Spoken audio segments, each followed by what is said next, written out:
God created cannabis. Who do you trust? Quite right. And here a while ago too, I was doing an interview in Canada with Ron Stevens, another great activist, and on the same show, he had a gentleman on there named Minister Robin, and kind of a strange title, but a very nice man. So him and I got talking, and he told me, he said, I used to be with the RCMP. And I said, oh, really? I don't know what Royal that is. Canadian Mounted, Oh, that's the yeah, Royal yeah. Canadian Mounted Police. And he said that he had actually worked in the upper echelons in CSIS. That's the top of the RCMP. And he said after a few years, Rick, he said, I seen it for what it was, and he said, I quit. And he said, I looked into the free man on the land movement, but he said it was too convoluted. He said it didn't make sense in some ways. So he said, I started looking into law to find out what law was based on. So he said, what I found, that laws are based on the King James Bible. So a few years ago, I guess Minister Robin, he was growing cannabis. So they came and they raided him, and they got a few pounds of pot, and they took him into court.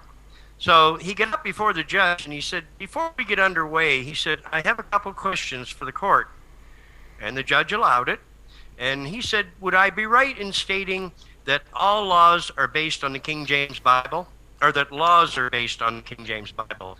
And the judge said, well, yes.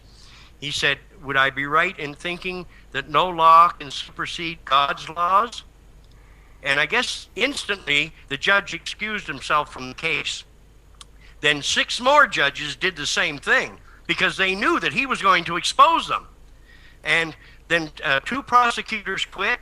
They didn't know what to do with him, so they took him off in a side room finally, and they looked at him and they said, what do you want? He said, I want you people to leave me alone. They've never come near him since. Yeah. So this is a nice little thing to know. The next time you go before a judge, ask him these questions, because these idiotic laws that we're following, that's just paper and ink. These are man-made laws. These are not God's laws. Yeah, I think this is absolutely true. And it seems to me that being spiritual has very little to do with following religion these days. You know what I'm saying?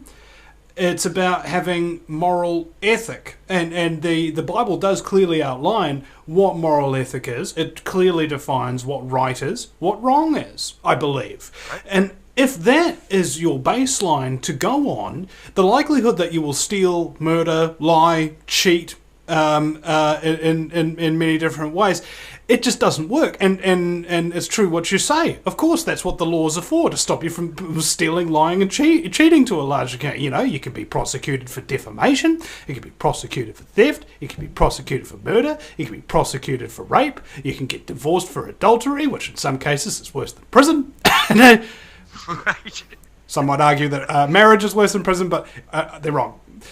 It's not that bad. Pretty close. Yeah. But I'm just kidding. I'm kidding. I'm about to get married in January, so you know.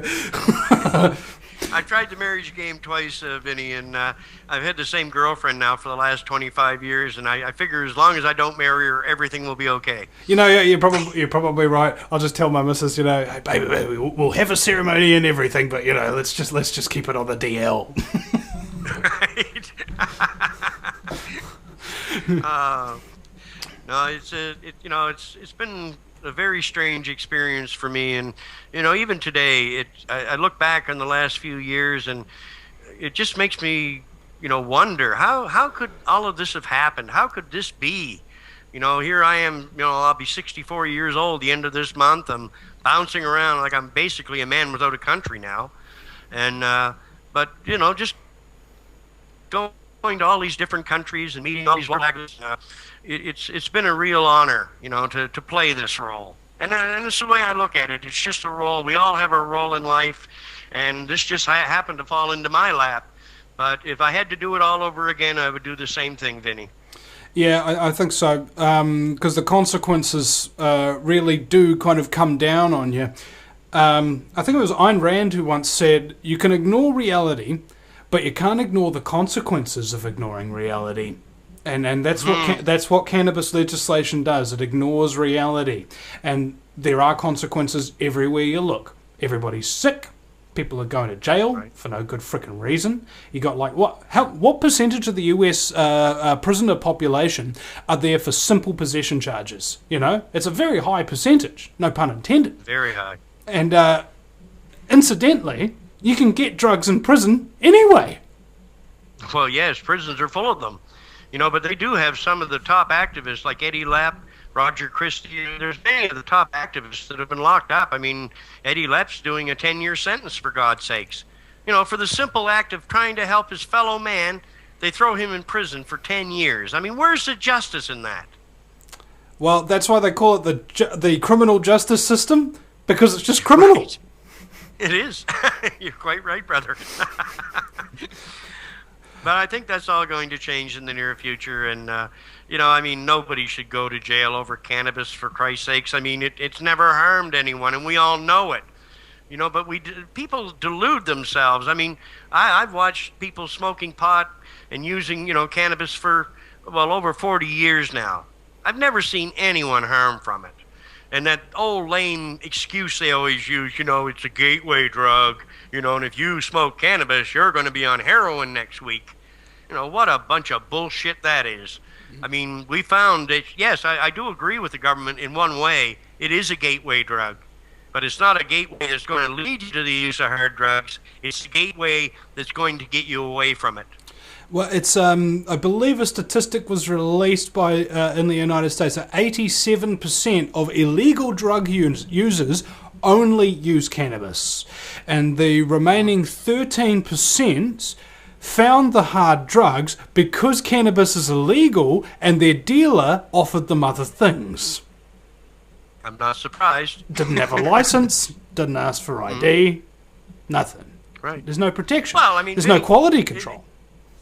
Well, that's the problem right now, and this is what we need. We need standards, quality control in place, and you know, like it would be so easy if people would just understand. Look, I mean, we grew this plant all through our history. There was never any problem with it until just the last few decades, and you know, the propaganda. They put the laws in place, and ever since then, we've been suffering. So, you know, it's not. None of this is based in reality. It's all a big lie. It's all propaganda. And there's not a shred of truth in any of this. I mean, I've read more damn things through my life about, the evils of cannabis, but none of it was true. Yeah, well, it is propaganda, and you can tell, because if you take a propaganda at it, you'll find that there's nothing true. It doesn't make any sense. It is the antithesis to truth. It is the antithesis to justice. It is the antithesis to logic itself. It's the antithesis to humanity. It's the antithesis to everything that is positive and defines us as a decent, nice species. And I think that's why people are so angry and so depressed right now that they actually physically, in their own souls and hearts, justify and think that the human race is a bad thing and shouldn't be on Earth anymore. Well, yeah, I'll tell you what, bro. You first, you know? Volunteer. Yes. There are many, many cliffs that you could jump off. Nobody's stopping you. Just F off. Let the rest of us live our lives as we want. We'll be right back, folks. It is now hour number 2 of the fastest 2 hours in talk radio. It's the Vinnie Eastwood Show, broadcasting live from New Zealand. The clean green New Zealand, where the drinking water standards allow 1,000 times more Roundup than they do in European drinking water standards. You got to love this place, man. Yeah, what's not to love? Poison water. Hey, I mean.